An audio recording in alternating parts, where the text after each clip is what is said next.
Bonjour à tous. Donc, même si on s'est présenté mutuellement avec presque tout le monde depuis le début, je me présente. Je m'appelle Yoon Shin. Je travaille à l'IRD dans le laboratoire Marbec. Et moi, je suis basé à Montpellier. Donc, on s'est présenté un peu plus ou moins. Je ne vous connais pas tous, loin de là. Mais par contre, je sais, alors avec très peu d'incertitude, que vous partagez quelque chose de commun, malgré le fait que vous soyez soit écologue, politiste, qu'est-ce qu'il y a encore, des physiciens, nous avons des sociologues, des philosophes, des économistes, mais vous partagez quelque chose de commun à tous. Non, justement, attends, et on est beaucoup de marins là. Alors, ce que vous partagez, c'est que vous vous êtes tous posé la question, au moins un jour dans votre vie, de savoir si vous alliez prendre votre parapluie ou non avant de partir de chez vous. Alors, est-ce que c'est vrai? Je vais vérifier là, la preuve par l'évidence. Alors, on va faire le contraire. Qui n'a jamais pensé à cette question, est-ce que je prends mon parapluie ou non? Toi, Eric? T'as pas de parapluie. Donc, c'est par défaut. Non, il faut ça au cas où. Ouais. Bah écoute, félicitations, Eric. Je crois que tu es le seul ici dans cette assemblée. Tu déjoues mes pronostics. Mais alors, ça veut dire que bravo, t'es pas en sucre. Ouais. Ou alors, attends, ou alors ta compagne ou a un parapluie pour toi. Il sera allé, quoi. Je sais pas par exemple. T'as pas... Ah, d'accord, d'accord. Bon, bah oui, mais c'est le contexte de Marseille, là aussi, ça explique. Voilà, donc c'est un petit préambule. Je vais revenir là-dessus après par la suite, hein. Donc, gardez bien cette question du parapluie en tête. Est-ce que vous m'entendez bien? J'ai l'impression que le micro, oui, d'accord. Alors, je vais vous emmener vers des futurs possibles, on espère plausibles, de la biodiversité marine. Et pour ça, je ne sais même plus ce que je vais dire, ça commence bien. Et ça doit marcher en principe. Pour ça, il faut savoir déjà d'où on part, hein. Donc, je vous dresse alors un panorama très très rapide et vraiment très simpliste de ce qui se passe sur les écosystèmes marins en ce moment. Alors, je vous préviens, on a une matinée où on a beaucoup réfléchi sur des concepts tous aussi intéressants les uns que les autres, où on s'est envolé très haut dans nos réflexions. Moi, je vais être vachement plus terre à terre, hein. Donc, voilà, on a déjeuné, tout ça et tout, donc on va y aller doucement. Donc, je vais être beaucoup plus basique, hein, d'accord? Mais j'espère un petit peu que je vais stimuler un peu vos réflexions. Vous me direz à la fin, d'accord? Donc là, les écosystèmes marins, donc l'IPBES, le rapport global, a montré que les écosystèmes marins, la biodiversité marine était impactée principalement par deux facteurs de pression, la pêche et le changement climatique. Et ça tombe bien parce que ce sont deux facteurs de pression. Alors, ceci explique peut-être cela. C'est ceux qui sont le plus quantifiés dans le monde et localement, et ceux pour lesquels on a des projections quantitatives de futurs possibles. D'accord? Donc, concernant la pêche, je ne sais pas si c'est petit ou grand, je vais essayer de vous expliquer. Voilà. Donc, on a la courbe bleue claire ici qui montre que face à la demande accrue en produits de la mer dans le monde, ça, c'est l'effort de pêche qui est représenté par une puissance moteur. Et on voit que depuis les années 50, ça ne cesse d'augmenter. Ça a été multiplié par 7, plus de 7 depuis les années 50. Dans le même temps, l'autre courbe ici qui stagne depuis une vingtaine d'années, c'est la courbe des captures totales mondiales et qui stagne. Donc rien que ces deux courbes très simples, agrégées, hein, montrent qu'on est en situation de surexploitation généralisée. À droite. Et le graphe d'en bas, qui émane des évaluations alors, très précieuses de la FAO, Food and Agricultural Organization, qui montre que au niveau des espèces de poissons, si on désagrège... Ah merde, mince, pardon. Alors, c'est ce qu'on voit en orange. Le pourcentage de stock, on parle de stock en halieutique. L'halieutique, c'est les sciences de la pêche. Le pourcentage de stock surexploité s'élève aujourd'hui à 38%, plus d'un tiers, et ça va en augmentant. Et là, on sait très bien que c'est pas bon non seulement pour les espèces exploitées, mais également les espèces qui sont pas ciblées, mais qui dépendent des espèces exploitées, et aussi les habitats. Donc, c'est pas très, très glorieux.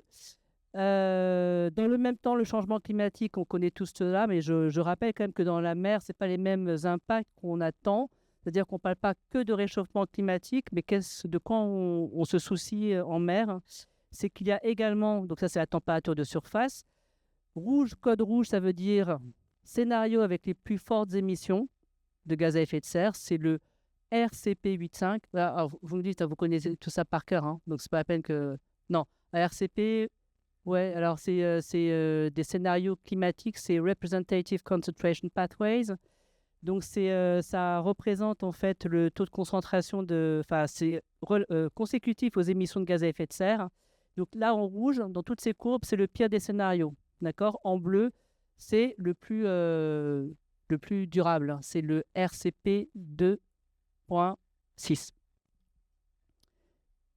Les accords de Paris, 1,5 degré, sont en dessous de la courbe bleue. D'accord? Alors, qu'est-ce qu'on voit? C'est que la température de surface de la mer est projetée, augmentée de 4 degrés par rapport à l'ère pré-industrielle, si on regarde à la fin du siècle.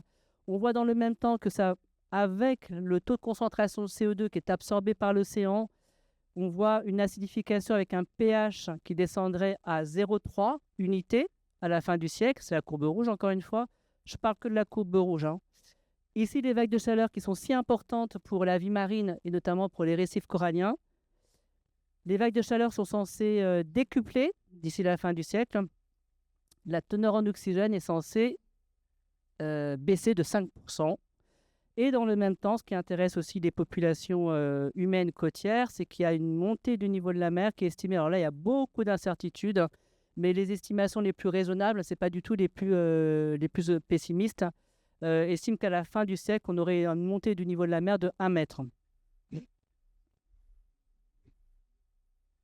Philippe, tu as quelque chose à dire? Non? D'accord, ok. Oui, alors n'hésitez pas à m'interrompre hein, si vous avez des questions ou des commentaires ou si je dis des choses inexactes ou à compléter. Alors, les conséquences sur la vie marine, sur la biodiversité, c'est un peu ce qui nous intéresse tous aujourd'hui. Donc ici, on a les mêmes les courbes, un code couleur rouge et bleu. Ok, on a compris un pire des scénarios et scénario le plus modéré en termes d'émissions de gaz à effet de serre. Donc tous ces modèles ici projettent, et ces modèles, qu'est-ce qu'ils représentent? Ces modèles représentent des processus. Donc tous ne représentent pas tous les processus dont je vais parler, mais ce sont essentiellement des modèles basés sur les processus ou mécanismes. Il y a des impacts sur la physiologie des poissons, la croissance, la reproduction, etc. Des impacts tels que des mortalités de masse, hein, par exemple les vagues de chaleur peuvent provoquer des mortalités de masse. La désoxygénation des eaux côtières peuvent provoquer des mortalités de masse. Des phénomènes de migration, des pertes d'habitat, des changements de saisonnalité, de reproduction par exemple, des changements de production primaire et des effets en cascade sur l'ensemble du réseau trophique. Alors, ce que ces courbes montrent, c'est qu'à l'aide d'une dizaine de modèles qui représentent les écosystèmes marins, donc plus ou moins tous ces processus, hein, chacun à leur manière, il y a une diversité de modèles ici, et il y a une enveloppe d'incertitude, d'accord? Mais tous sont d'accord pour dire que dans le cas du scénario le pire des scénarios en termes d'émissions, à la fin du siècle, il faudra s'attendre à une diminution de biomasse de poissons de l'ordre de 20%. Ce qui est intéressant ici, deux choses. Première chose, c'est que vous voyez des petits points, je ne sais pas de loin si vous les voyez, et vous voyez un trait continu. Le trait continu, c'est la mise à jour des premières simulations qui avaient été réalisées. C'est-à-dire que la révision à l'aide des forçages, je vais utiliser un jargon peut-être qui va vous écorcher les oreilles, mais forçage des Earth System Models climatiques. Grâce à cette mise à jour, on voit que les prévisions sont encore plus marquées à la baisse. Donc c'est très en continu. Ce qu'on voit aussi, c'est que ici, c'est que l'effet du changement climatique. Là, ici, le moins 20%, il y a zéro pollution, il y a zéro pêche. D'accord? Donc, c'est quand même, ce sont des projections qui sont très conservatives. Hein. Alors, on a ça au niveau global, mais bien évidemment, au niveau géographique, hein, les impacts sont très, très contrastés. Et on voit notamment ici que ce qui se passe, alors le code couleur ici, plus c'est rouge, plus il y a de pertes, plus c'est bleu. Enfin, le zéro est ici, entre le jaune et le gris. Quand c'est bleu, il y a des gains, et quand c'est rouge, il y a des pertes. On voit ici que la zone intertropicale est de loin la plus impactée par le réchauffement climatique. Ça, ce sont des projections du pire des scénarios.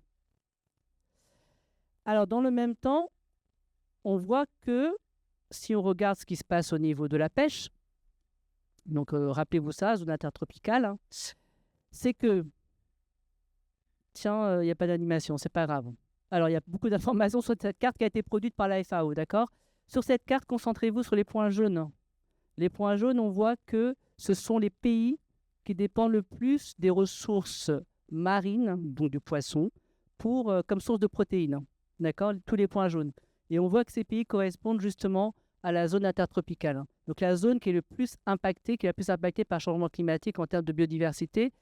C'est aussi la zone où on sait tous que la croissance démographique va continuer à augmenter par rapport au reste. C'est aussi la zone où il y aura des pertes de rendement agricole prévues face à la désertification de certaines zones qui deviendront impropres à la production agricole. Et alors, je vous dis qu'elle contient beaucoup d'informations, cette carte. Ce qu'on voit dans le même temps, c'est qu'il y a clairement une inéquité d'accès aux poissons. Comment on voit ça? C'est qu'il y a un code couleur. Plus c'est bleu foncé, plus on consomme de poissons. Donc on voit que toute la consommation de poissons, elle survient aux hautes latitudes et notamment dans les pays du nord de l'hémisphère nord. D'accord? Et quand on voit ce qui se passe pour le continent africain, eh bien en valeur, donc cette fois-ci en dollars, on voit que 37%, enfin, il y a un total de, je crois que c'est de l'ordre de 75%. J'ai pas de tête, je ne peux pas faire la somme, mais c'est de l'ordre de presque 70-75% de la production de poissons africaine est exportée hors continent, donc en valeur, hein, pour alimenter notamment l'Europe, 37%, l'Asie, pardon 73.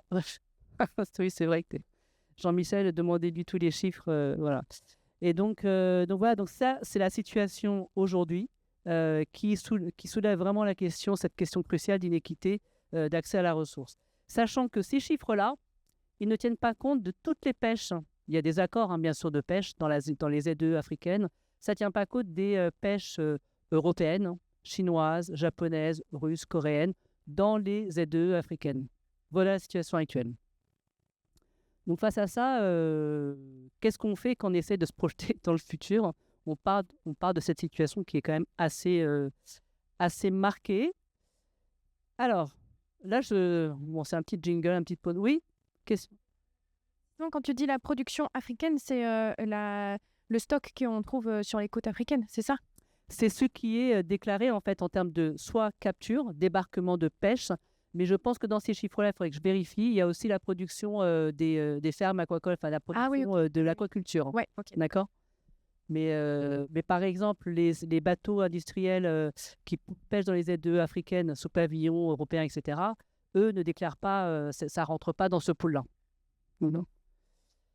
Alors là, c'est une petite pause. Alors j'adore, je ressors régulièrement depuis que, je ne sais pas si certains de vous le connaissent, hein, c'est un dessin de Plantu, hein, qui est vraiment très très fort. Hein.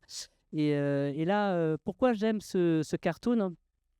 Donc le petit singe, hein, si vous ne voyez pas, il dit tu te rends compte, 95% des singes auront disparu dans 20 ans. Et le dinosaure, il dit, tu sais, moi, les sondages. Et je trouve qu'il y a plein de sous-entendus, plein d'a priori, plein de préjugés par rapport à la science, hein, comment on l'utilise. D'une part, on reconnaît le message alarmiste, l'effondrement de la biodiversité qui pétrifie le singe qui ne sait pas quoi faire. Hein.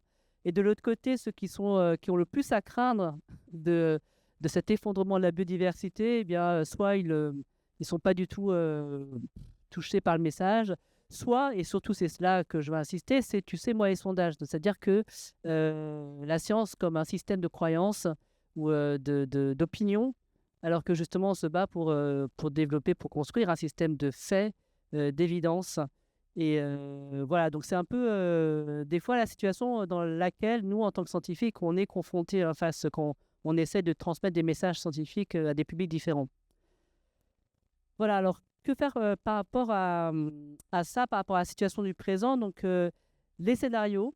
Alors ça, je remercie Karine Princé, hein, qui a fait une superbe présentation des scénarios. Donc, je vais pas, ça me facilite ma tâche aujourd'hui. Je ne vais pas beaucoup insister sur les scénarios, mais malgré tout, répéter des choses qu'elle a déjà dit, c'est important. C'est que les scénarios ne sont pas des prédictions. Donc, ça, elle a dit et redit, hein, ça, c'est un message clé. Mais une description plausible et souvent simplifiée de la manière dont l'avenir pourrait évoluer, basée sur la notion cohérente d'hypothèse, d'accord, concernant les forces motrices, donc les facteurs de pression, et les interactions clés dans les socio-écosystèmes marins. J'ai une question auprès de vous. Est-ce qu'on dit socio-écosystème en français? Ou est-ce qu'il y a des a priori face à l'usage de ce terme-là? Moi, je dis toujours socio-écosystème, mais c'est accepté. D'accord, voilà. Il n'y a pas de sous-entendu derrière ce terme. OK.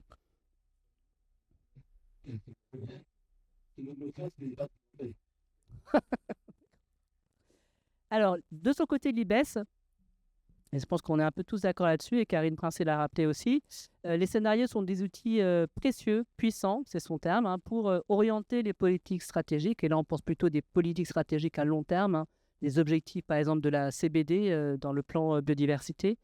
Formaliser, tester, stimuler des mesures de gestion. Donc ça, c'est plutôt des choses qui sont à court, moyen terme.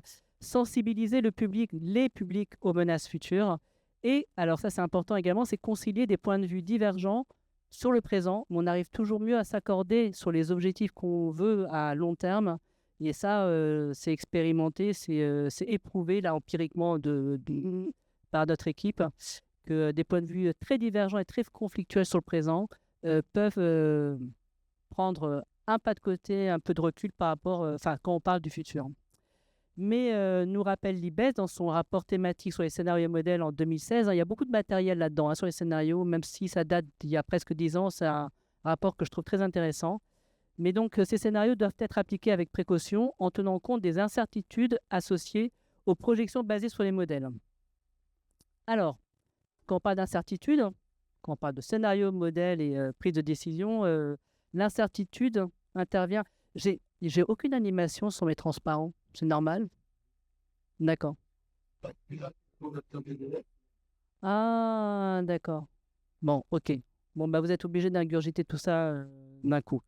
Alors, ce que je voulais dire, c'est que dans toute cette chaîne de processus qu'on est obligé d'aborder en tant que scientifique, donc de par la collecte de données qui vont alimenter les scénarios et modèles, c'était l'objet de la présentation de Karine.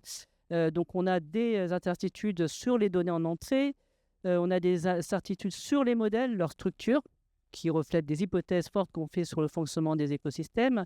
Les projections, parce qu'on parle beaucoup de modèles couplés, interdisciplinaires, donc là, il y a des propagations potentiellement en cascade de ces erreurs. Il y a aussi des incertitudes du côté des scénarios, parce qu'on parle de narratifs, les SSP, les Shared Socio-Economic Pathways de l'IBES, ça paraît hyper carré tout ça, parce que ça passe à la moulinette de modèles intégrés quantitatifs. Mais avant cette moulinette-là, il y a des narratifs. Il y a une transformation de qualitatif. Donc, il y a des incertitudes linguistiques là-dedans vers du quantitatif. Quand, par exemple, on dit le SSP machin XX correspond à une forte croissance démographique, qu'est-ce qu'on met derrière le terme forte? Voilà, donc il y a beaucoup de liberté, de marge de manœuvre et donc d'incertitude derrière le terme fort. Et donc, les experts, les scientifiques ne sont pas toujours d'accord pour la traduction quantitative de cette terminologie. Il y a des narratifs qui reflètent en fait les experts, aussi concertatifs soient-ils. C'est quand même un point de vue assez subjectif de ce qui pourrait se passer dans le futur, même si on essaie de mettre en cohérence différents processus, les paramètres des scénarios. Et tout ça, ça aboutit à la prise de décision. C'est fait pour ça aussi, avec aussi tout un panel d'incertitudes. Alors, quand on regarde tout ça, on se dit, mais voilà, à quoi ça sert toutes ces incertitudes à tous les étages, qu'est-ce qu'on en fait? Est-ce que quelqu'un ne parle de caca? Qu'est-ce qu'on fait de tout ce caca et est-ce qu'on en fait quelque chose? Alors, justement, la science évolue très vite. On a des outils quantitatifs pour justement essayer de préciser les sources d'incertitude, d'essayer de réduire ces sources d'incertitude, ces incertitudes et leur propagation. Mais voilà, donc on n'a pas d'excuse en fait pour l'inaction. Et d'ailleurs, nous, tous les jours, notre vie est semée d'incertitudes et tous les jours, on fait des actions. On ne reste pas au lit pétrifié par l'incertitude et l'incapacité d'agir. Donc, en fait, c'est un peu le message que je veux. Ah non, alors ça, c'est tellement dommage qu'il n'y ait pas d'animation. Bon, alors, vous ne regardez pas ça. Vous regardez ça. OK? Donc, la question, est-ce que vous prenez votre parapluie, oui ou non? Ici, là. On est d'accord que là, il n'y a pas de prédiction associée. Oui ou non, ce sont deux scénarios Ah, merci Eric. Ah, cool, merci, c'est gentil. Donc, ouais, jusqu'au parapluie. Donc, il y a 2 scénarios, d'accord? Alors là, il n'y a pas de prédiction associée, c'est 2 futurs possibles qui s'offrent à vous. Alors, certains vont regarder par la fenêtre, auront leur propre modèle empirique de ce qui pourrait se passer dans la journée. D'autres, parce qu'on vit dans un monde moderne, se fient aux projections aux prédictions de Météo France. Et il y en a d'autres qui vont se dire, Météo France, de toute façon, c'est pas extra, à chaque fois ils se plantent. Mais, quelle que soit votre source d'information, vous la digérez selon votre expérience, selon le lieu où vous êtes, selon la saison où vous êtes, etc. Et vous en faites quelque chose. Et ce quelque chose, alors voilà, vous avez différents modèles, soit les modèles Météo France, mais en tout cas, vous avez une probabilité P qu'il fasse beau. D'accord? Et ce P, il est entaché d'incertitude. Mais voilà, donc théoriquement, c'est une probabilité P. Donc soit il fait beau, soit il pleut. Donc 1 moins P, c'est la proba qu'il pleuve. Et alors après intervient, et c'est peut-être le plus important, le plus complexe et le plus difficile, je veux bien que tu découvres la droite, Tintin, c'est vos valeurs. Alors, valeurs, on pourra en discuter après, hein, parce qu'on a beaucoup débattu de valeurs. Alors, je parle de valeurs individuelles, il y a une diversité de valeurs individuelles. Moi, je déteste être mouillé, je pense que j'étais une chatte dans une vie intérieure, ou alors je suis vraiment en sucre. Mais voilà, donc ici, mes valeurs vont de 1 à 0. La situation la pire pour moi, c'est de ne pas avoir pris mon parapluie et il pleut à verse. Et au contraire, si... Pardon? Ici, là. Tu vois, j'ai pas pris mon parapluie, il pleut. Voilà. Ma valeur est, voilà, ma valeur est à 0. Ça, c'est ce que je veux absolument éviter. Et je sais dire aussi que la situation la meilleure pour moi, c'est que j'ai pas pris mon parapluie et qu'il fait très beau. Ok. Mais voilà, donc chacun a son map, sa cartographie des valeurs. Donc là, il y a une valeur quantitative, hein. On pourra en discuter, mais ça, c'est pour l'exemple, hein. C'est pour la démonstration que je fais ça. Et ensuite, voilà, merci Eric. Merci beaucoup. Ce qui intervient après, c'est le calcul du bénéfice, du payoff de votre décision, qui est la combinaison de valeurs et de prédictions et de scénarios. Alors ça, c'est les maths les plus compliquées que je vais vous montrer, hein, de ma présentation. Alors, suivez-moi, hein, c'est quand même intéressant. C'est-à-dire que là, pour le calcul du bénéfice de prendre mon parapluie, je vais sommer les 2 branches ici. Je prends mon parapluie, voilà, les alternatives. Donc, il y a la probabilité P qu'il fasse beau, ma valeur, 0,6, 0,8, qu'il pleuve, etc. Et ça me fait une équation qui est dépendante de P, mais qui est aussi dépendante de mes valeurs. D'accord? Et à contrario, je fais la même chose, je somme les 2 branches du bas, je ne prends pas mon parapluie et j'obtiens P. Et alors là, on obtient un système d'équations très simple, hein, et donc je me dis, ça vaut le coup que je prenne mon parapluie, donc le membre 1, l'équation 1 est supérieur à l'équation 2, si, et c'est très facile à résoudre, Jean-Michel, tu peux faire à 2 têtes, donc ça, si tu peux vérifier si c'est bon, donc je prends mon parapluie, si la probabilité qu'il fasse beau est supérieure à 2 tiers, à 0,67. D'accord? Ça marche. Donc, le message ici, c'est vraiment bon, ouais, c'est ça. Mais voilà, avec un exemple simple, c'est l'allégorie du parapluie, que certains de vous connaissent peut-être, hein, je veux juste vous montrer que, justement, toutes nos décisions ne dépendent pas que d'une probabilité, d'une prédiction issue d'un modèle qui est entaché d'incertitude, mais beaucoup, beaucoup de notre système de valeurs, quel qu'il soit, hein. Donc, valeurs intrinsèques, valeurs relationnelles, valeurs instrumentales. Donc, on a beaucoup développé ça ce matin. T'as pas compris? Alors, c'est Ouais.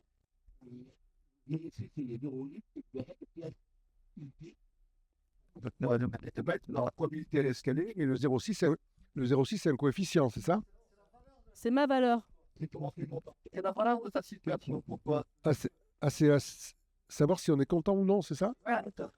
Donc tu préfères prendre ton parapluie et qu'il pleuve plutôt que prendre ton parapluie et qu'il pleuve pas? Ah oui, oui. Ça, c'est moi, hein. Ah, c'est toi qui ça. ai mis ces valeurs, c'est mon humeur C'est du toi. jour, hein. Enfin, je veux dire, après, Eric, il n'aura pas du tout les mêmes valeurs. Bah ouais, moi j'aurais dit il pleut, il fait beau, mais même si j'ai pris mon parapluie, c'est pas grave, hein. Ouais, ben voilà, mais il y en a que ça Voilà, fait mieux de porter un parapluie. C'est là où il y a le subjectif, c'est ça? Oui, ça va. En plus, j'aime pas les parapluies, je prends des chapeaux, mais c'est pas grave. Donc ça va, j'ai compris. Et par Voilà. contre, P, c'est donné par Météo France ou une sonde Voilà, où toi tu regardes par la fenêtre et tu estimes qu'aujourd'hui, il y a tant de chances qu'il pleuve ou non. Voilà, c'est ton modèle, c'est un modèle aussi. Hein.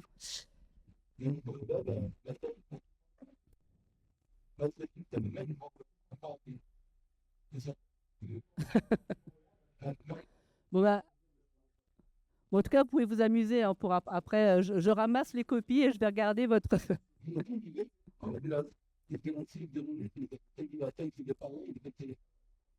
C'est bon? Alors, c'est juste une petite blague. Hein. Alors, effectivement, George Junior Bush, lui, il avait fait son petit calcul, tout ça, mais le problème, c'est que son modèle était mauvais, hein, qu'il n'avait pas intégré le vent, il était trop partiel, son modèle, pas assez complet.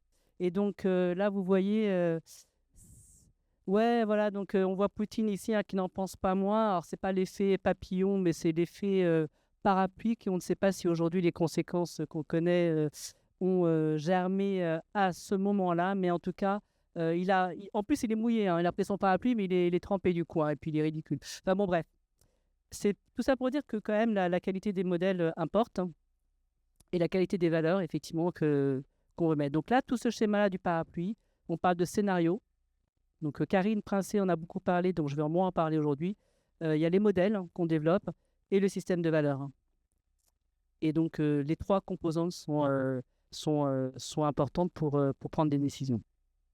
Alors, je vais parler un peu de modèles, justement, parce que c'est là où, quand même, une grande partie de nous est attendue. Hein. Donc, en tant que scientifique, on développe des modèles. Hein. Et vous connaissez tous la parabole de l'éléphant, je pense, et je la trouve très parlante. Enfin, pour ça, je la remonte, hein, excusez-moi, ça c'est vu et revu. Et donc, elle est utilisée pour dire que tous les modèles sont faux. Et moi, je ne trouve pas que ce soit vraiment le message qu'il faut en tirer. C'est-à-dire que lorsqu'on aborde un socio-écosystème par un bout, on peut avoir une idée justement trop partielle, trop biaisée de ce qui peut se passer sur l'ensemble de socio-écosystème. Donc, d'en dériver des conclusions sur l'ensemble du socio-écosystème, ça peut être dangereux. Donc, dès lors qu'on parle de biodiversité et qu'il y a des décisions à prendre, on sait tous, il y a des services écosystémiques, des NCP, etc. Et donc, non, j'aime plutôt parler de mosaïques de modèles qui sont complémentaires. Donc, on peut justement les coupler, on peut les faire parler entre eux, mais aussi il y a des modèles intégrés, plus ou moins compliqués. Et justement, c'est assez extraordinaire comme la diversité des modélisations peuvent, par les patterns, par des processus essentiels, par des hypothèses structurantes solides, peuvent reconstituer un socio-écosystème. Alors là, on a le jumeau numérique de l'éléphant, hein, mais un seul trait peut parvenir à capturer les traits saillants du fonctionnement d'un socio-écosystème. Donc la modélisation est vraiment l'art de faire des choix dans un contexte donné, selon les objectifs qui sont en vue, des incertitudes reflétant la variété de ces choix. Et donc justement, là, je vous montrais plutôt ce schéma-là avec la dizaine de modèles. Tous les modèles ici, hein, donc ça, c'est le matériau du groupe FishMIP. FishMIP, ceux qui sont familiers avec ces approches d'ensemble de modèles, par exemple les modèles climatiques sur lesquels sont construits les rapports IPCC, hein, de projection de scénarios futurs, ils se reposent sur CMIP. Vous connaissez le nom? Coupled Model Intercomparison Project. En fait, il y a des dizaines de modèles climatiques et d'ensemble, enfin de Earth System Model, modèle Terre, on dit, je crois, modèles Terre qui sont mis ensemble. Ils sont tous différents de par la paramétrisation. Alors en biodiversité, ils sont encore plus différents. Il y a une variété d'hypothèses, hein, pas que de paramètres, hein, et de structures extrêmement différentes. Mais la force de cette approche d'ensemble, c'est vraiment de consolider la robustesse des projections. Et donc, on parle de consensus de modèles. Donc, voilà. Alors, bien sûr, ces modèles ne doivent pas être trop simples. C'est toi, Jean-Michel? Donc, j'ai eu envie c'est toi, à table, tu as cité Einstein, ouais, qui disait « Rendez les choses aussi simples que possible, mais pas plus simples ». Donc, il y a des modèles qui sont évidemment irrelevant. Mais bon, voilà. Donc, je voulais te dire, Jean-Michel, que ce n'est pas l'exacte citation. C'est une simplification. En fait, c'était beaucoup plus compliqué ce qu'il disait. En fait, et ce qu'il voulait dire en substance, c'est que les modèles ne doivent pas être plus simples que les données qui peuvent les réputer, enfin qui peuvent les confronter. Voilà, donc en halieutique, bon, ça je vais passer vite parce que je pense que c'est assez spécifique, ça ne vous intéresse pas trop, mais je vais insister sur le caractère opérationnel des modèles qui sont développés, parce qu'on est depuis des décennies confronté à la gestion des pêches. Et donc, ça a commencé très tôt. Et je pense que même si vous ne faites pas d'halieutique, vous avez entendu parler de modèles de Gordon, Schaeffer, modèles logistiques, Verlus, Pearl, etc. Donc, c'est des modèles qui ont été beaucoup utilisés dans les années 50 et se sont sophistiqués, mais ils restaient monospécifiques. Et encore aujourd'hui, vous allez être surpris, mais tous les quotas, toute la gestion des pêcheries se fait stock par stock, comme si le stock existait par lui-même et indépendant des autres composantes de l'écosystème. Et donc ça perdure. Pourquoi? C'est parce qu'ils ont une batterie de méthodes très solides, statistiques, pour pouvoir déterminer des incertitudes, des niveaux de risque, en fait, de se tromper sur leur diagnostic de statut des stocks exploités. Et donc, ils sont à chaque fois capables d'associer un quota, un niveau de quota, à un niveau de risque. Et c'est ça leur force. Et dans les modèles plus complexes que je vais vous présenter là, parce que la science a quand même beaucoup progressé, donc par exemple la prise en compte des interactions entre les espèces, après on pourra faire parallèle dans le terrestre, mais dans le marin, il y a eu beaucoup de choses qui sont faites en mer du Nord dans les années 70, l'essor des modèles de distribution spatiale des espèces et des modèles d'écosystèmes dits end-to-end qui sont couplés, c'est des modèles multidisciplinaires qui vont de la physique, biogéochimie, poissons et pêcherie. Et ce qui est intéressant de voir aussi, c'est que ces développements, parfois il y a des sauts qualitatifs de développement de modèles, ça correspond souvent à ce qui se passe au niveau de la politique générale intergouvernementale, avec la FAO qui a été très, très moteur enfin, dans le développement de la science, qui entoure l'approche écosystémique des pêches. Voilà, donc là, on a parlé de modèle, je vous ai fait le panorama modèle simple, modèle compliqué. Ça, c'est un des modèles les plus complexes que notre équipe de modélisation a pu mettre en place. Donc là, je vous emmène juste à côté, hein, pas très loin, c'est la Méditerranée. Le bassin méditerranéen, donc il s'agit de coupler un modèle physique grillé spatialement avec un modèle biogéochimique, avec un modèle de poisson qui représente tout, du cycle de vie du poisson, du stade œuf jusqu'à l'adulte. Il y a des modèles en forçage statistique, corrélatif de distribution spatiale des espèces, des données récentes.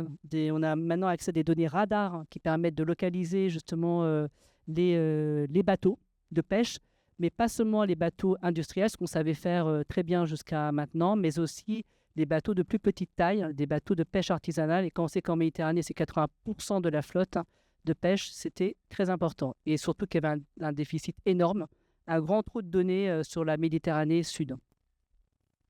Donc avec ce modèle, alors ce modèle est d'autant plus compliqué qu'il y a une centaine d'espèces représentées, de poissons et de macro-invertébrés. Donc il faut imaginer que ça représente, ça a un coût en termes de données qu'on doit absolument avoir pour supporter ces modèles. Donc là, en l'occurrence, ça représente 140 sources différentes de données, 3200 paramètres en tout, c'est énorme. Et donc, on peut dire en fait que ce modèle, quels que soient ses défauts, quelles que soient ses incertitudes, c'est une grosse synthèse de dizaines d'années de campagnes scientifiques, de publications sur la vie marine en Méditerranée. Alors justement, on en vient à un scénario. Là, on peut prendre une petite respiration parce que je vous emmène un peu loin dans le marin et ça ne vous intéresse pas forcément. Donc faites comme moi. Allez, je veux boire un petit peu d'eau. Faire pareil. Une épaule. Je pas où ça faire là. C'est écologique. Voilà. Donc on va repartir. Donc là, ce modèle-là, justement, on l'a utilisé en utilisant différents scénarios. Parce que, comme disait Karine, on fait très rarement justement des projections avec un seul scénario. Ça n'a pas forcément de sens. Mais justement, là, c'est différent. La question, c'est où est-ce qu'il faut localiser les aires marines protégées en Méditerranée et surtout avec l'objectif de 10% d'aires marines protégées en protection forte d'ici 2030, c'est-à-dire aujourd'hui. Comment on va... Oui. Oui, c'est ça. Mais pour l'instant, on est à 0,0... même pas 1% d'aires marines protégées en protection forte en Méditerranée. Donc, on est vraiment loin du compte. Alors, les différents scénarios, qu'est-ce qu'on a fait? On a regardé en jaune ici les localisations actuelles. On les a agrandies jusqu'à 10%. Okay, tout ce qui est grisé, gris clair, gris foncé, c'est on fait au hasard. gris clair, c'est au hasard dans toute la Méditerranée. Gris foncé, c'est par zone de gestion. Et la FAO a des grandes zones de gestion, des GSA en Méditerranée. Donc, on répartit aléatoirement, mais de manière proportionnelle dans les différentes zones de gestion FAO. Et puis, les 3 à droite en couleur, ce sont 3 planifications spatiales proposées par des collègues, par la littérature, utilisant des logiciels de priorisation, de planification marine, spatiale, que sont par exemple Marksan, Prioritizer, etc. Mais je pense qu'un certain nombre d'entre vous connaissent très bien ces outils. Donc, on les a testés à travers la moulinette de ce gros modèle complexe. Et ce qu'on peut voir, donc là, Eric, c'est un indicateur que tu ne connais pas, je suis persuadé, c'est le LFI, le Large Fish Indicator. Si tu le connais, d'accord. Donc ça n'a rien à voir avec l'entropie, avec Shannon, etc. Mais pourquoi c'est important? C'est parce que dans le milieu marin, la taille des poissons, c'est extrêmement important. On pourra revenir dessus, hein. Mais en tout cas, la pêche a un effet clair sur cet indicateur qui représente la proportion de gros poissons. Là, en Méditerranée, ils sont tout petits, donc on met le seuil à 20 cm. On prend ce même indicateur en mer du Nord où on élève l'indicateur à 30-40 cm. D'accord? C'est pour voir la proportion de gros poissons. Pourquoi on n'a pas du tout les mêmes indicateurs peut-être que dans le terrestre, dans le marin? C'est qu'on est très pragmatique. Hein. Il s'agit de gérer des stocks et donc on cherche des indicateurs qui soient sensibles à une pression donnée. Donc il faut qu'ils réagissent de manière attendue et avec une pente forte à un facteur de pression. Il faut qu'il soit spécifique à un facteur de pression. S'il réagit n'importe comment parce qu'il y a la pollution, le changement climatique et la pêche, on ne sait pas quoi en faire. Il faut qu'il soit aussi réactif, responsive, on dit, avec un temps de réponse très court. Donc c'est comme ça qu'en halieutique, enfin en tout cas dans le marin, on se retrouve avec un panel d'indicateurs qui sont très spécifiques et qui ne parlent pas en général aux autres écologues. Et alors ce qu'on voit avec nos projections, c'est que déjà tous les scénarios s'accordent et on a des augmentations de grands poissons, que ce soit à l'intérieur des aires marines protégées ou à l'extérieur. Donc là, on montre non seulement un effet de spillover à l'extérieur, mais également que, et là c'était intéressant, c'est que les collègues qui ont publié des réseaux, qui ont proposé des réseaux d'aires marines protégées en Méditerranée, ils font beaucoup mieux que le réseau actuel et ils font mieux que les réseaux aléatoires, fort heureusement. Alors, ce qui se passe, il n'y a pas d'animation aussi, donc là, pomme d'un coup, vous avez beaucoup d'informations. Si on regarde en termes de 2 indicateurs simples qu'on prend souvent en halieutique, la biomasse totale des poissons et les captures totales de poissons, on voit que ce qui se passe n'est pas la même chose selon le groupe fonctionnel auquel on s'adresse. En noir, vous avez la moyenne. Hein. Donc, en moyenne, la biomasse totale augmente. En moyenne, les captures totales diminuent. Et ce qu'on voit avec quel que soit le réseau d'aires marines protégées, parce que ça, c'est tout scénario d'aires marines protégées confondu, c'est qu'il y a des gagnants, il y a des perdants. Donc, les aires marines protégées ne sont pas bénéfiques à toutes les composantes de l'écosystème. Là, les bénéficiaires, entre guillemets, des aires marines protégées sont les grands pélagiques, les thons par exemple, les grands démerceaux, le merlu par exemple en Méditerranée, et les grands benthiques. Et ceux pour lesquels il y a des impacts négatifs sur la biomasse, ce sont les petits pélagiques, sardines anchois par exemple. D'accord ? Et pour les captures, c'est eux qui forment vraiment, qui sont responsables justement de la baisse totale des captures projetées dans les différents scénarios d'AMP. Et alors, ce qui nous a interpellés, c'est que ce même modèle avait été utilisé auparavant. Alors ça, c'est une thésarde de Cléa Abello qui vient de soutenir sa thèse la semaine dernière. Oui.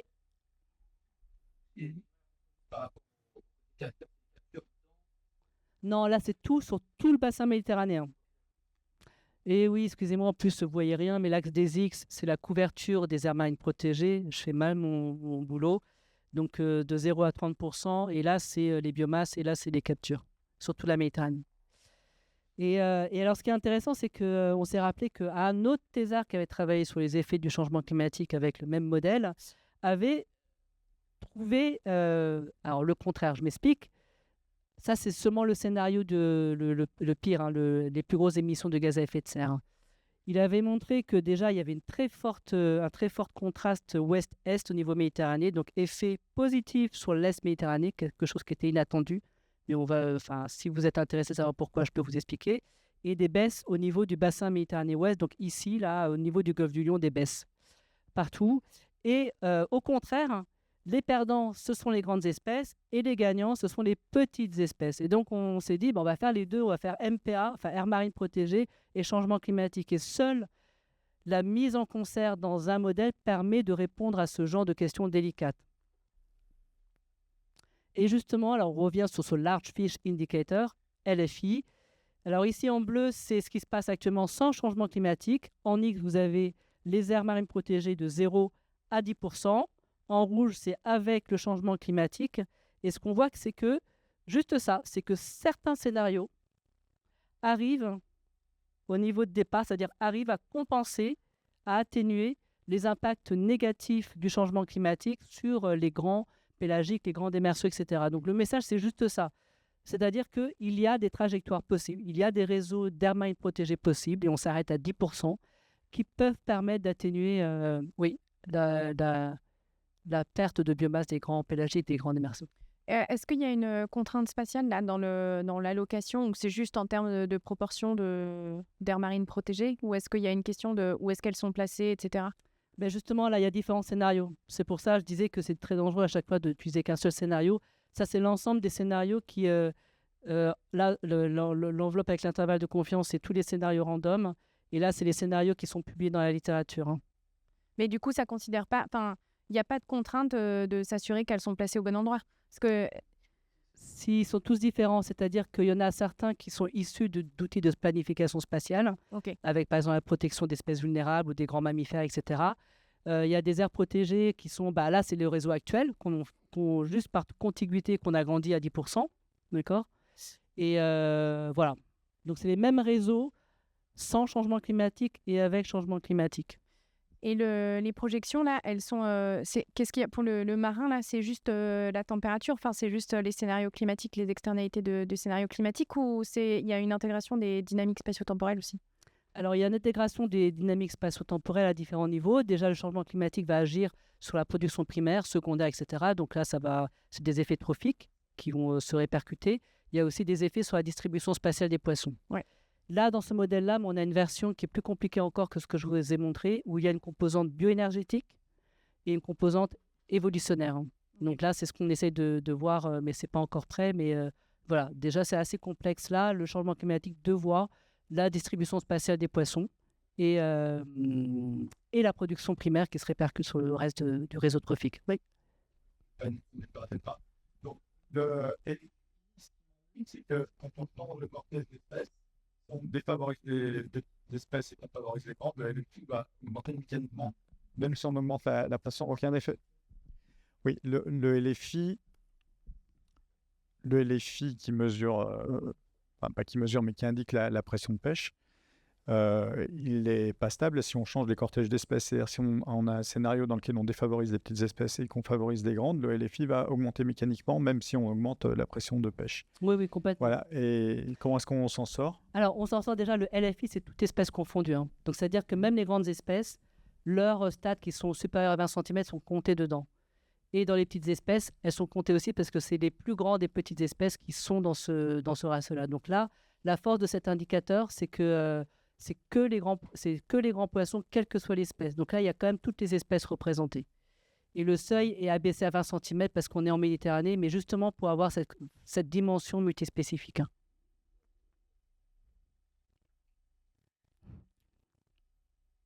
Mais si on change la composition spécifique, elle change là. Il va changer mécaniquement, quoi. Toutes choses égales par ailleurs, il va changer mécaniquement. Oui, elle change. Là derrière, il y a plein de changements de composition spécifique. Ouais.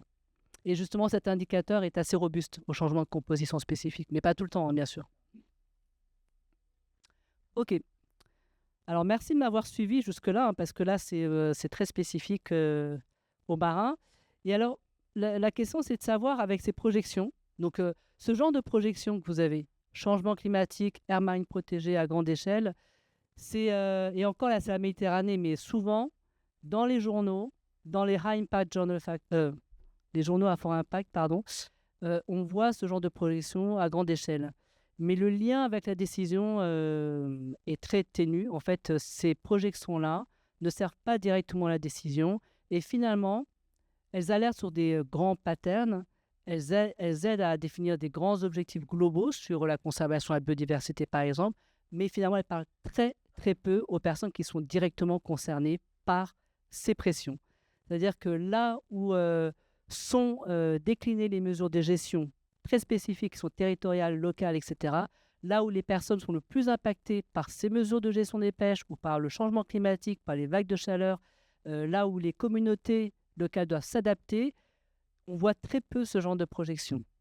D'accord? Donc, Karim Princé disait, alors c'est drôle, hein, parce qu'on fait finalement les démarches un peu inverses. Tu as présenté des scénarios locaux et tu t'es posé la question de savoir comment on peut upscaler, généraliser les scénarios qu'on a formés au niveau local. Nous, souvent, dans le marin, c'est au contraire, on voit beaucoup, hein, les headlines, c'est projection globale, 20% de moins de biomasse de poisson, etc. Mais ça s'arrête là. Et donc, nous, on a eu besoin d'essayer de retourner aux réalités locales et de voir comment on pouvait downscaler ces scénarios pour qu'ils soient plus significatifs au niveau local. Alors là, en l'occurrence, je ne vais pas vous présenter ces scénarios, ces narratifs locaux, mais je prends un aspect qu'on a fait et qui, je trouve, est intéressant, qui remet un peu en question l'utilité de nos modèles, parce que dès lors qu'on parle de crise, les crises font partie des scénarios, mais finalement, c'est très, très difficile d'intégrer les crises dans nos scénarios. Alors, les crises et puis l'adaptation, c'est deux grands gaps dans les scénarios. Et pourtant, c'est essentiel. Et c'est pour ça qu'on a eu envie déjà de partir de zéro et de voir comment les pêcheurs du golfe du Lion s'adaptent aux différentes crises auxquelles ils font face. On a commencé à penser à faire ça en 2019. On voulait s'attacher vraiment aux deux facteurs de pression, effondrement des ressources halieutiques et changement climatique. Et depuis, vous savez ce qui s'est passé. Crise Covid-19, guerre en Ukraine, flambée du prix du fuel, inflation énorme, etc. Donc du coup, finalement, on avait fait un atelier avec des parties prenantes qui étaient les représentations des pêcheurs. Et très vite, on s'est dit que ce n'était pas du tout suffisant et qu'il fallait intégrer l'ensemble des crises auxquelles les pêcheurs avaient été confrontés. Donc apprendre du passé, quelles ont été les options d'adaptation déployées pour essayer de voir si on pouvait les intégrer dans nos modèles et dans nos scénarios du futur. Vaste tâche. Hein.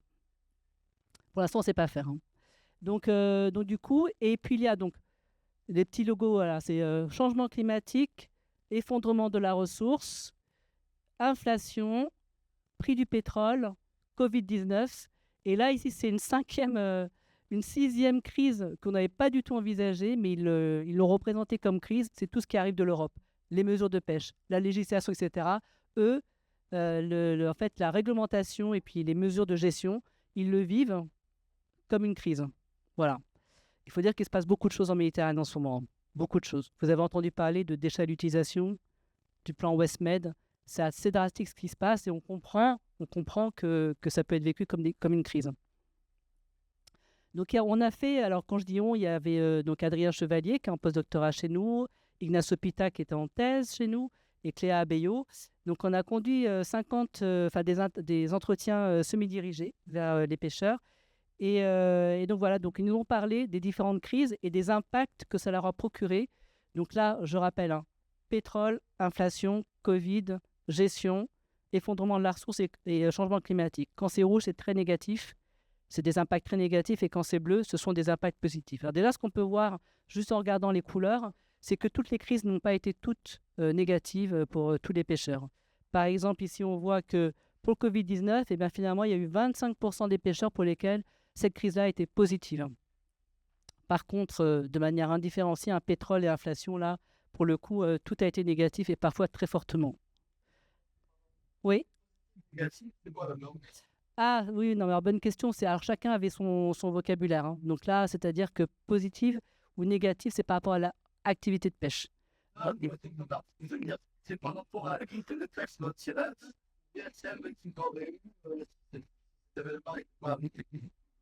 Alors, en fait, c'est face à ces crises, comment ils ont vécu, quel a été... Alors, souvent, c'est des revenus, hein, c'est en termes de revenus qu'ils résonnent, mais aussi en termes d'organisation de qualité de vie ou de pouvoir déployer des options d'adaptation.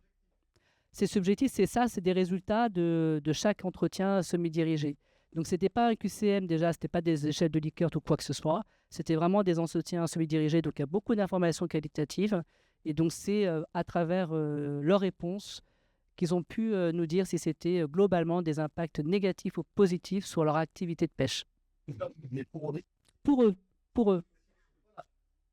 Si leur norme subjective, c'est que si tout s'était passé comme ils voulaient, la somme des pêcheurs aurait pris 5 fois la quantité de poissons qui est dans la mer. Par exemple, 5 fois, ou alors ils auraient travaillé 5 fois, ou alors ils auraient travaillé moins pour la même quantité de poissons. Tu vois, 5 fois, ou alors ils auraient travaillé moins pour la même quantité de poissons. Oui, non, quand je dis 5 fois, ce que je veux dire, c'est que leur référence implicite peut être juste absurde. En fait, c'est leur référentiel implicite, c'est ce Les qui se crises, passait non. juste avant la crise. Et qu'est-ce que la crise a changé? Et souvent, le réflexe le plus facile, c'est de voir la perte de revenus ou le gain de revenus. D'accord. Mais par exemple, pour le Covid, c'est d'autres formes, par exemple, de vente. C'est la vente directe. Ils ont développé des réseaux. Par exemple, il y a moins de monde en mer, pas de touristes, etc. Donc là, c'était plutôt le bien-être en mer. Tu vois? Donc, c'est quand même multidimensionnel. Merci. Alors après, ce qu'on a fait, je ne vous demande pas de regarder tous ces items, parce que c'est un peu, on ne va pas s'en sortir, mais on a regardé, on les a interrogés sur les options d'adaptation qu'ils ont pu déployer. Pour faire ça, pour catégoriser, on a adopté les 5 dimensions de George Sinner. Je ne sais pas si vous connaissez cette publication, Sinner et al. 2018. Et donc, en gros, il y a la capacité, l'apprentissage, les options liées à l'apprentissage qui sont déployées, soit la flexibilité, soit l'organisation. Agency, c'est un terme difficile à traduire en français, c'est le pouvoir d'agir. D'accord? Et c'est parfois implicitement le vouloir d'agir, enfin la volonté d'agir, mais c'est surtout le pouvoir. Les assets, c'est les ressources. Et là, on entend par exemple ici essentiellement des subventions financières. Alors, on a distingué les crises court terme ici, Covid, inflation et pétrole. Et ici, on a groupé ensemble les crises plutôt de long terme, changement climatique, effondrement des ressources et les mesures de gestion. Je ne vous demande pas de regarder dans le détail, juste en termes de couleur, qu'est-ce qui domine? Ici, crise court terme, clairement, existence de subventions. C'est ça qui les a fait remonter la pente. D'accord? Ça, c'est assez facile à mettre dans nos modèles bioéconomiques. D'accord? Par contre, la préexistence est de manière pas du tout négligeable de la zone grise qui est la flexibilité. Et ça, c'est quelque chose qui est beaucoup plus difficile à intégrer dans nos scénarios et dans nos modèles. La flexibilité. C'était clé dans toutes les crises court terme et long terme, et surtout les crises long terme.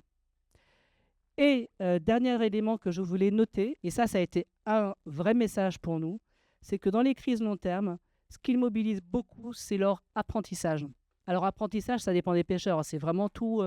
Ça peut être sur les ressources qui vont apparaître, des espèces invasives dont ils peuvent tirer profit. Ça peut être comment on change d'engin, comment on favorise la flexibilité, etc. Oui. Juste pour... Pardon, merci. Juste pour être sûr de bien comprendre, est-ce que tu peux donner un exemple de flexibilité? Alors, flexibilité, c'est par exemple, on dit que les pêcheurs méditerranéens, leur marque de fabrique, c'est qu'ils peuvent changer d'engin, ils sont très versatiles. Or, ce n'est pas toujours vrai. C'est-à-dire que quand on dit aux chalutiers profonds de changer et de changer d'engin de pêche, c'est pas si facile que ça. Donc, cette flexibilité-là, elle demande des ressources, elle demande de l'apprentissage de nouveaux moyens de pêche parce qu'il faut être efficient dans le déploiement des nouveaux engins de pêche. C'est des capacités d'apprentissage qu'on n'apprend pas du jour au lendemain. Donc, il y a une certaine limite à cette flexibilité et ça fait intervenir justement d'autres domaines comme l'apprentissage. Donc voilà. Donc là, la leçon pour nous ici, et ça, je vais plus tard, c'est vraiment comment nous, en tant que scientifiques, on fait en sorte d'être présents pour augmenter ces capacités d'adaptation en termes d'apprentissage sur les crises long terme. Parce que là, on a un clair rôle qu'on peut jouer. Mais comment faire mieux? Donc, on en vient ici, on est plutôt du côté des valeurs, en fait. De comment on peut, en tant que scientifique, alors non pas attribuer les valeurs, ce n'est pas notre rôle, mais comment on peut aider à structurer ces valeurs, à renforcer ces valeurs ou à clarifier de quoi on parle, de clarifier ces valeurs et de les prioriser, éventuellement, pour la prise de décision ou pour l'adaptation. Alors, moi, c'est juste une narration personnelle, vous m'excuserez, mais peut-être que chacun, de manière réflexive, chacun d'entre vous peut penser justement ce que vous faites, ce que vous êtes amené à faire dans votre métier de chercheur pour justement structurer ces valeurs. Et là, je parle de manière générale et ça, c'est, je pense, mon propre cheminement, parce que, comme disait Anne-Caroline, quand on se présente, moi, quand je me présente, j'ai envie de dire que je suis mère, que j'ai été confrontée dans mon métier de scientifique à des situations difficiles qui m'ont demandé de mobiliser du courage. Donc, c'était face à des politiciens ou face à des climate deniers. Voilà, donc chacun a sa propre histoire. Et aussi, j'ai été amenée à travailler dans 2 expertises différentes de l'IPBES Et dans les Summary for Policymakers, on n'arrêtait pas de dire il faut transformer, il faut soutenir ces changements transformatifs de la société dans tous ses pans, il faut être intersectoriel, il faut tout changer, il faut avoir le courage de le faire. Et alors, moi, je me suis dit, est-ce qu'en tant que chercheur, on a vraiment aussi fait cette mue? Est-ce que chacun, on n'est pas obligé, mais est-ce que, enfin, de manière réflexive, il faudrait se poser la question, est-ce que nous aussi, en tant que chercheurs, on a besoin de changer nos façons de pratiquer la recherche? On dit que tout va vite, qu'il faut il faut agir d'urgence. Est-ce qu'on fournit la science qu'il faudrait pour répondre à l'urgence environnementale? Voilà, bon, moi, c'est des questions que je me pose, c'est vraiment B à bas, c'est basique, hein, mais je vous fais part de ma propre réflexion. Et donc, du coup, transformer notre manière de faire la science, ça veut dire quoi? On parle beaucoup de sciences de recherche transdisciplinaire, par exemple, donc au contact des usagers, mieux être en concertation et pas seulement en consultation. Donc, c'est des échanges bidirectionnels. Et donc, en termes de structurer les valeurs par le transfert des connaissances, je dis meilleur. Pourquoi? Il ne s'agit pas là de transférer nos résultats, les résultats de nos projections, par exemple, parce que souvent, ça laisse les gens un peu démunis et so what, mais peut-être d'expliquer le derrière de la scène, pas seulement la scène, pas être seulement en représentation, mais d'expliquer, par exemple, ce qu'il y a dans nos modèles, comment ça fonctionne, les processus qu'on met, les hypothèses, etc. Donc moi, de mon côté, la façon que nous avons choisi de faire, c'est de simplifier le modèle Osmose très complexe que je vous ai présenté et de le transformer en jeu d'éducation. Mais dedans, il y a beaucoup de choses. Il y a les interactions entre les espèces, qui mangent qui. Il y a aussi leur distribution spatiale, qui est contrainte à un moment donné par le changement climatique. Il y a des aires marines protégées, il y a la pêche. Et en fait, ce qui est intéressant dans ce jeu, c'est que chacun des joueurs, ça peut être des enfants ou des publics ou ça peut être des pêcheurs, ils jouent chacun un rôle différent. On peut jouer une espèce de poisson prédatrice, une espèce de poisson proie. On peut jouer le gestionnaire, on peut jouer le pêcheur. Et ça, c'est bien de faire tourner les rôles.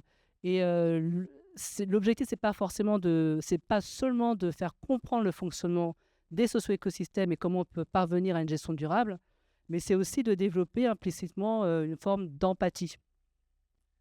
De comprendre justement que c'est de dépasser un peu les frontières en fait qui nous forgent au temps présent. Donc ça, c'est une des formes que nous avons développées. Il y a aussi, deuxième façon, c'est de co-construire les connaissances. Donc je vous ai dit que les scénarios, justement, les grands scénarios SSP, on les a downscalés à l'échelle locale. Et donc ça s'est fait par des ateliers participatifs successifs. Et nous avons justement développé des narratifs locaux qui correspondaient aux grands scénarios archétypaux SSP de l'IPCC. Et à partir de là, on s'est demandé, mais comment on va faire en sorte aussi, d'une part, de les remercier d'avoir fait ce travail de co-construction avec nous, et comment aussi s'approprier ces futurs-là. Et une des façons de s'approprier, de se sentir concerné par ces futurs-là, c'est de se voir. D'accord? Donc, on a fait voir un pêcheur, une journée du pêcheur en 2050 à 7 ans. Donc là, ce qui est contenu dans ce film d'animation, c'est un court-métrage qu'on a travaillé avec la société Iota. Tout ce qui est illustré contient en fait tous les éléments, pas tous, mais en tout cas tout ce qui est dans les images, ce sont uniquement des éléments narratifs que les parties prenantes nous ont, qu'on a développé ensemble. Donc là, on a fait un film d'animation où, en jeu de miroir, de manière intercalée, on a le pêcheur qui se réveille dans le SSP1 ou dans le SSP5. Ensuite, il va à son bateau de pêche dans le SSP1, dans le SSP5. Donc, c'est entrecoupé comme ça. Donc, on voit sa journée. Voilà. Donc, c'était une forme d'appropriation.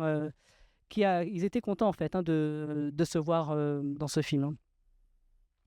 Vous avez un QR code là, que je cachais. Et troisième manière, c'est aussi, et là, c'est une part à laquelle je consacre beaucoup de temps et d'énergie en ce moment, c'est l'arrêt science, c'est-à-dire stimuler l'émotion et l'imaginaire. Et donc là, il y a un travail que je fais depuis 2019 avec une superbe chorégraphe de Montpellier, Émilie Lartillot. Et nous co-dirigeons une compagnie de danse qui est particulière parce que ce sont des enfants et des adolescents. Et justement, là encore une fois, on parle d'empathie, de projection, de lien en fait, vers ces futurs qui sont lointains, donc on ne se sent pas concerné. Et c'est de reconstruire ce lien via les enfants, nos jeunes, nos petits-enfants, pour certains d'entre nous, et les jeunes qui nous entourent. Et donc là, à travers la danse, qui raconte en fait le possible de la biodiversité, ces enfants, avec leur courage, avec leur engagement et leur talent, parce qu'il faut du talent, nous envoient ce message qu'il faut comprendre avec notre tête, mais aussi s'approprier des enjeux avec notre cœur. Il y a un QR code ici qui vous renvoie sur le site de la compagnie. Voilà, donc j'en ai terminé. Je vous laisse avec sa citation de Bertrand Russell et que... Qu'est-ce qu'elle a et qu'en fait, j'espère qu'à chaque fois que vous verrez un parapluie, que vous penserez à un parapluie, vous penserez aux valeurs. Mais bon, je pense qu'avec cette matinée, cette journée autour des valeurs, je pense que ce sera un des messages forts, hein, je pense, de ces journées-là. Et que ne pas avoir peur de douter parce qu'au contraire, je pense que le doute laisse place au dialogue et au consensus parce que vous avez vu que dans tous ces scénarios, cette combinaison, quand je prends mon parapluie ou non, il n'y a jamais de situation gagnant-gagnant. Il y a toujours des situations de compromis. Et donc, si, pour aboutir à un compromis, s'il n'y a pas de doute, ça ne laisse pas de marge de dialogue. Donc, il y a un espace des possibles lorsqu'il y a du doute et de l'incertitude. Et donc, c'est pour ça que je dis de la beauté de l'incertitude. Et voilà. Bertrand Russell disait, pour ceux qui ne voient pas, le problème du monde, c'est que les imbéciles et les fanatiques sont toujours 6 sur 2, alors que les gens plus sages sont si pleins de doutes. Voilà. Et si vous le permettez, est-ce que j'ai dépassé mon temps, Thierry? Non, pile poil. Eh bien, si vous le permettez, avant les échanges, je voulais vous projeter, c'est très court, hein, c'est 3 minutes, c'est des extraits du dernier spectacle de la compagnie. Je me permets de les projeter ici parce que, voilà, j'avais envie de partager ça avec vous. Merci beaucoup. Merci.